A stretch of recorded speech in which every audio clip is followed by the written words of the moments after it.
pero lo que es el planteamiento de la verdad objetiva en sí, tanto filosófica como teológica como revelada, es el tesoro de la tradición y del magisterio de la Iglesia.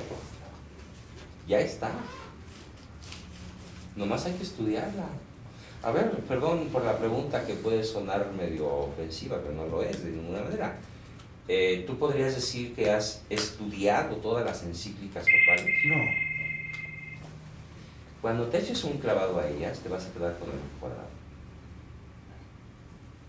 León XIII resuelve el problema entre supercapitalismo, marxismo, estatismo, comunismo, desde fines del siglo XIX. Lee Rerum Novarum, Sí. pero estúdiala. O lee de Emile Chenon, que tradujo mi padre y luego yo corregí, La doctrina social de la Iglesia. Tomote así, sensacional. Que capitula, resume, analiza todas las cartas pastorales y encíclicas del Vaticano, de los papas, con relación a la cuestión social. Pero lo hacen bien, mucho por ahí, ¿no? Claro. ¿Recuerdan ese libro? Emile Chenon, es un francés, pero está en español, La doctrina social de la Iglesia. Y así tú te vas a lo que quieras. No hay tema, claro, no se mete en cuestiones astronómicas o bioquímicas, aunque Pío XII sí incursionó diciendo que finalmente cuando la ciencia encuentra algo que es verdadero, confirma la capacidad humana para encontrar la verdad ontológica. Que la ciencia finalmente, aunque a pesar de que hay fraudes científicos impresionantes, como que Darwin alteraba sus fotos y sus dibujos y sembraba huesos para que después alguien los encontrara, y llevaba semillas a Escocia para que después crecieran plantas que confirmaban su teoría. Charles Darwin.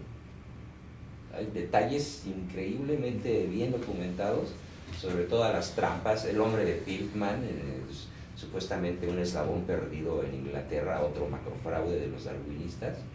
Pero al margen de los fraudes científicos, evidentemente la ciencia, decía Pío XII, tiene respuestas que marcan el rumbo de la verdad, ¿no? Y hay un documento que escribe Pío XII que no debo tener por ahí, en mis apuntes de universitario, que es un discurso que él les da a los psicólogos de Europa. Estoy hablando de 1950. No, Pío XII es de 50, es de la época de la guerra, de la Segunda Guerra. Pío XII, yo me acuerdo, yo estaba, creo que en tercero secundaria cuando él muere, entonces él muere como en 55, una cosa así. Y Pío XII con mucha claridad vio, bueno, eso no lo dije ayer, pero ahorita me acordé. Desde el punto de vista de la Iglesia, las palabras de Pío XII, estando yo en tercero secundaria, marcaron mi pensamiento como psicólogo. Por ejemplo, ¿por qué permite Dios el dolor psíquico? ¿Cuál es el papel del neurótico en una familia que hace, se suena a todos con sus maldades y sus ambivalencias y sus obsesiones y sus berrinches y sus cambios, ¿no? Y él decía, el papel del neurótico en una familia es la oportunidad del ejercicio heroico de la virtud de la caridad. Se me quedó si todo gira a fuego, ¿no? Hacia él. Sí, o sea, tú no puedes no amar a un neurótico.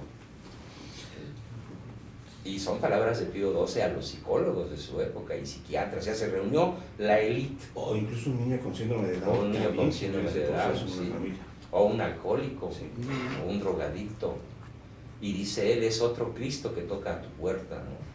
Sangrante, apestoso, maloliente y despreciable, ¿no?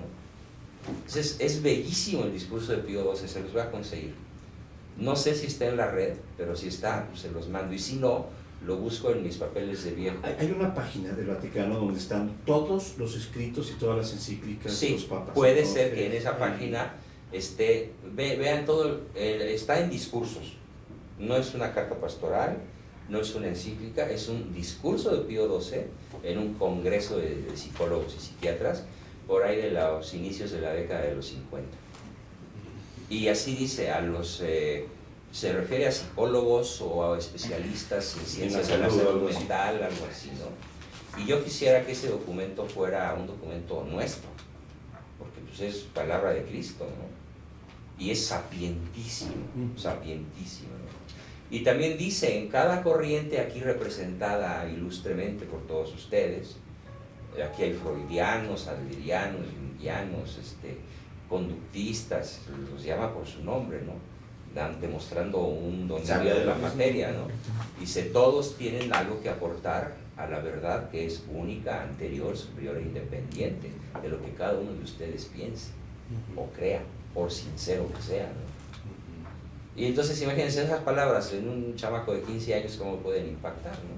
Ya cuando entro a la universidad, pues mi primer choque frontal con los maestros es, bueno, pues, lo que usted está diciendo puede tener algo o mucho de cierto, pero no es la verdad. No, de esos 4 años fui una pesadilla. ¿Fuiste un Enrique?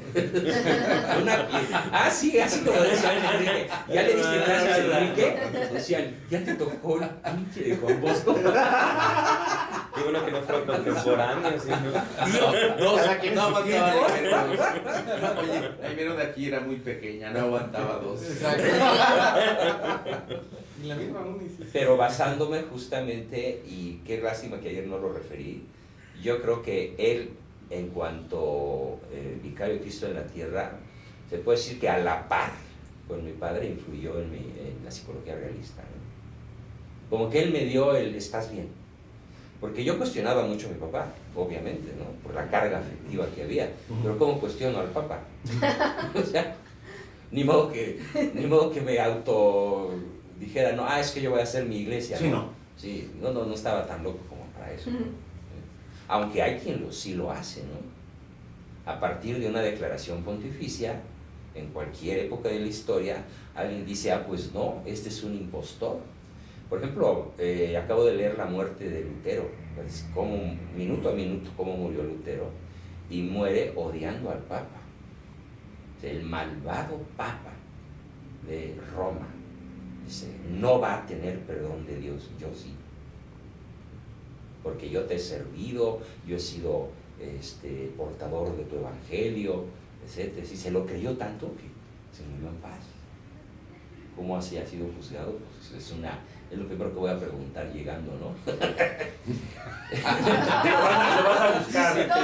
¿Qué pasó? No está. Porque no está, él está en el cielo.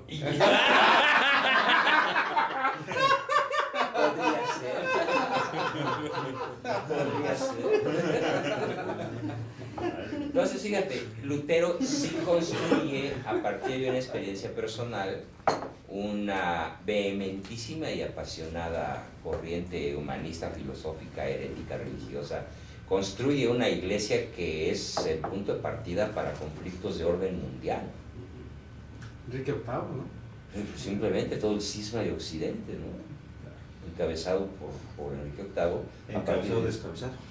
Sí, encabezado para descabezar. Sí. Oye, ¿y qué recomendarías para saber en qué planteamiento está saliendo de la verdad? A ver, claro. Sí, no sé, surgen algunas herramientas que pueden ser útiles, ¿no? Hasta cierto punto, sí, psicológicas. Sí. ¿Cómo saber dónde está esa falsedad? Lo puedo usar como herramienta, pero no como no sé. No como un saber total. Uh-huh. Mira, te pongo el caso del Myers-Briggs, ¿sí? En efecto, es verdad que ciertas palabras, incluso hasta neurológicamente, están ligadas a ciertas decisiones o a ciertos modos de actuar. Son, como lo dice Jung, son como nodos, como nudos, como arquetipos, lo que quieras. Hasta ahí todo va bien.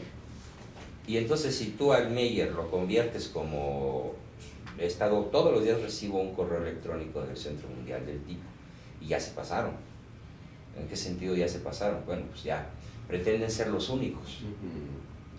Pretenden ser los únicos que manejan un enfoque tipológico adecuado, correcto.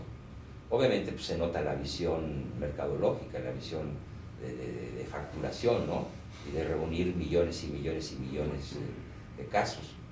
ya ahí ya pues stop, ¿no? No puede ser saber único. Es una herramienta muy útil que los mismos alumnos a quienes se les aplicamos, yo siempre después de un Meyer aplico una pregunta: ¿en qué porcentaje de 0 a 100 este papel te describe? ¿Sí? Nunca me he encontrado con alguien que diga menos de 85%. El promedio es 95. El promedio es entre 90 y 95. Bien aplicado, bien desarrollado, como la herramienta, como la diseñaron, sobre todo la hija y la nieta de Jung. Es una herramienta excelente para que la persona se dé cuenta tanto de ciertas fortalezas como de ciertas debilidades a las que de manera inconsciente está acostumbrado a vivir. Por ejemplo, este amigo de ayer, el orador, ¿no? El que participó muy bien explicando el ejercicio.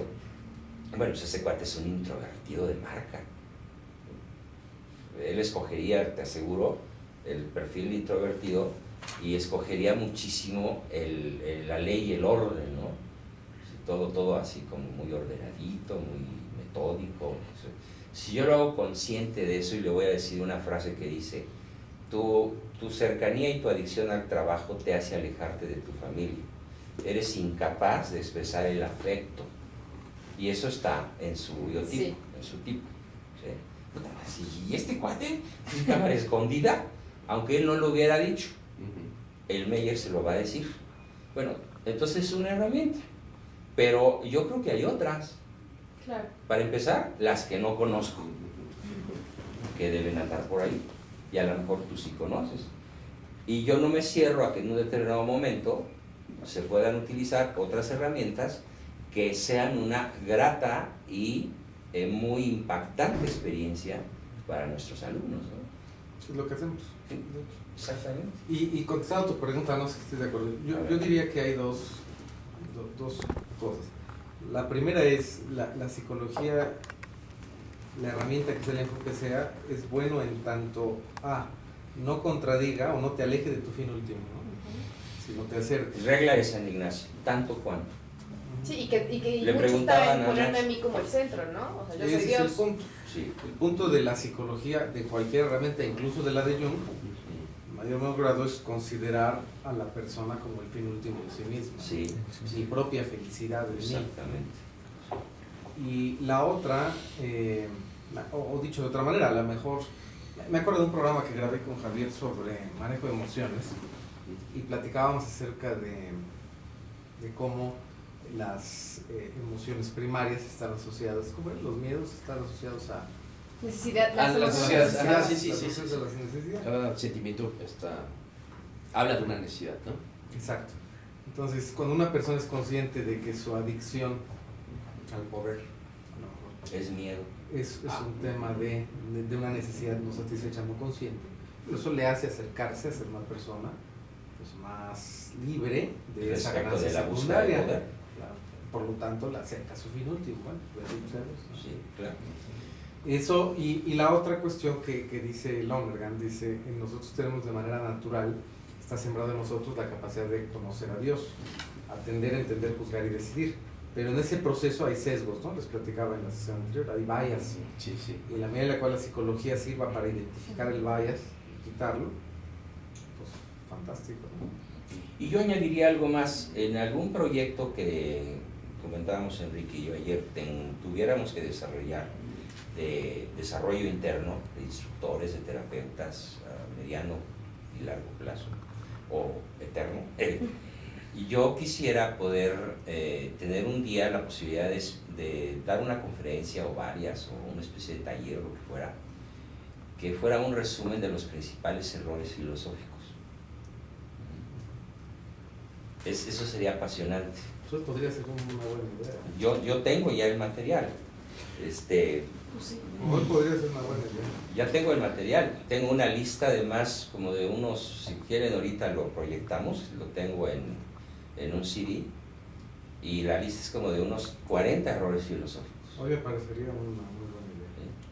que unos más, otros menos, están muy bien planteados, porque la gente que los redactó, los escribió, los propuso, los lanzó, pues eran gente muy picuda, rectores de universidades, periodistas famosos, escritores, premios Nobel, gente muy inteligente, muy famosa, muy culta, con una pluma excelsa.